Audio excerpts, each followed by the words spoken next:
On top inside Edo today. Benin City don fine well as Edo State Government don ready to host NAFEST 2019. Ring Road wey be the center of Benin City don get ogbonge look as Edo State Government dey prepare to host NAFEST wey go shele from October 19 go reach October 26, 2019. Dis cultural festival so fall put for coronation anniversary celebration of Oba of Benin, Omonoba Nedo Ukwu Akpolokpolo Oba Ewuare II. As local organizing committee of NAFEST don yarn say 2019 edition of dis festival go get wetin oyibo dey call royal touch.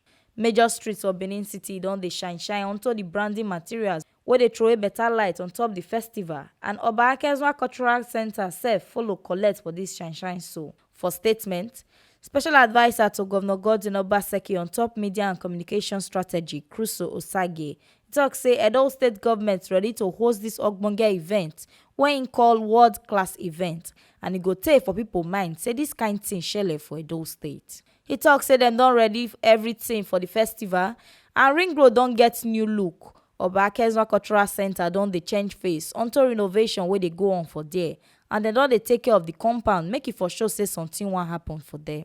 Osagie talk say dem don paint the outside and the surrounding of the center, and dem don renovate the structures wey dey for inside and dem build new stage. All dis one show say Oba Akenzua Cultural Center don dey set for the festival wey go soon waka come. The special adviser talk say dem don already arrange everywhere wait for tourists wey dey come Edo State for the festival. And im talk say bronzecasters for Igun Street don ready for the event, and dem ready to show say na Edo na be the center of arts for the whole world.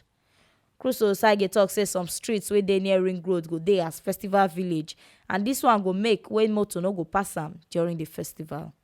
Na here we see dis ogbonge updates reach on top wetin shele for inside Edo today. On top say Benin City sef don dey shine as Edo State Government don ready to host National Festival for Arts and Culture 2019. Make una know say dis ogbonge update wey dey waka come to una so na T Live Media and I'm carry am come give una. And to dey get more of dis ogbonge tori, make una like and subscribe to our YouTube channel for T Live Media TV. Like and follow us on top Facebook, Twitter and Instagram for T Live Media.